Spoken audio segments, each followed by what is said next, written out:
আসসালামু আলাইকুম সম্মানিত দর্শক, আশা করি সবাই ভালো আছেন। দেশে এবং প্রবাসে যে যেখান থেকে দেখছেন সকলের সুস্বাস্থ্য কামনা করে আজকের পর্বটি শুরু করছি। অনেকে বলছেন যে আমার TIN সার্টিফিকেট আছে বা TIN নাম্বার আছে কিন্তু আমার আয় নেই, তাহলে আমার আয়কর রিটার্ন দাখিল করতে হবে কিনা বা আয়কর রিটার্ন জমা দিতে হবে কিনা। কর চিহ্নিত নাম্বার TIN এই সার্টিফিকেটটি আপনি যে কোনো প্রয়োজনে নিয়েছেন। অনেকের প্রশ্ন 12 ডিজিটের এই TIN আছে কিন্তু করযোগ্য আয় নেই, তাহলে কি আয়কর রিটার্ন সাবমিট করতে হবে কিনা? করযোগ্য আয় থাকুক বা না থাকুক, আপনাকে অবশ্যই আয়কর রিটার্ন জমা দিতে হবে। তাছাড়া আয়কর রিটার্ন জমা না দিলে জেল এবং জরিমানার বিধান রাখা হয়েছে। এখন আমরা জানব করযোগ্য আয় সম্পর্কে।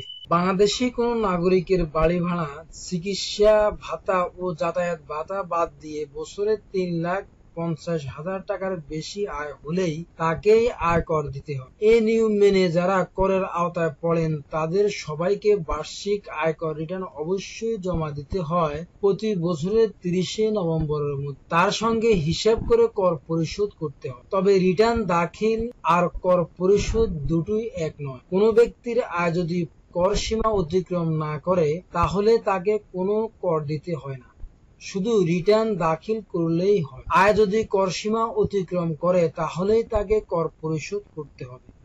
এখানে আরেকটি বিষয় মনে রাখতে হবে, তা হলো রাজস্ব আদায় করা হয় করযোগ্য আয় থেকে, কারণ আয়ের উপর নানাভাবে রেয়াত বা কর ছাড় পাওয়া যায়। এসব সুবিধা বাদ দিয়ে করযোগ্য আয় হিসাব করা হয়। ফলে যত বেশি আয় হবে তত বেশি আপনাকে কর দিতে হবে। এখন আমরা জানব যাদের আয়কর রিটার্ন দাখিল করা বাধ্যতামূলক। জাতীয় রাজস্ব বোর্ড NBR বেশ কিছু ক্ষেত্রে আয়কর রিটার্ন দাখিল বাধ্যতামূলক করে দিয়েছে।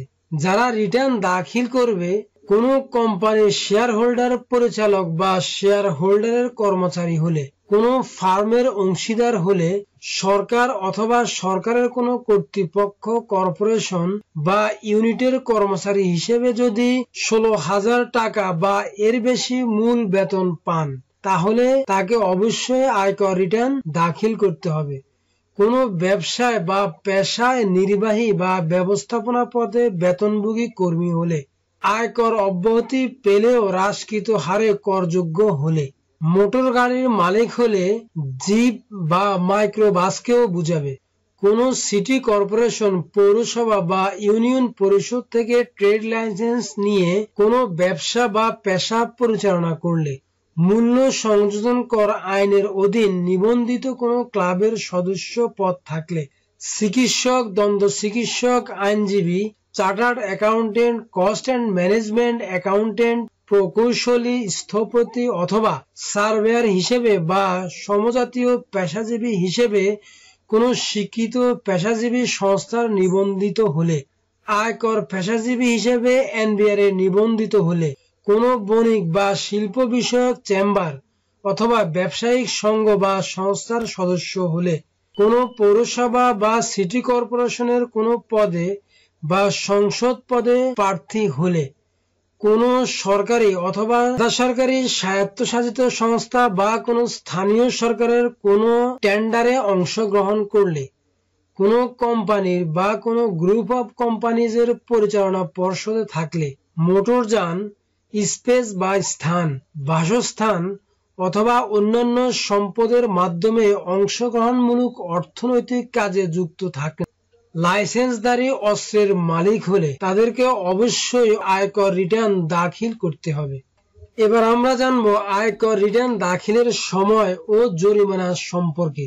30 নভেম্বর হচ্ছে রিটার্ন দাখিলের সর্বশেষ তারিখ। তবে নির্ধারিত সময়ের মধ্যে রিটার্ন দাখিল করা সম্ভব না হলে সময়সীমা বাড়ানো যায়।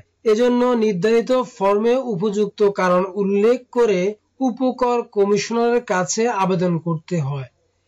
NBR এর ওয়েবসাইটে সময় বাড়ানোর আবেদন ফর্ম পাওয়া যায়। নির্ধারিত সময়ের মধ্যে রিটার্ন দাখিল না করলে জরিমানা 50% অতিরিক্ত সরল সুদ এবং বিলম্বিত সুদ আরোপ করবে NBR।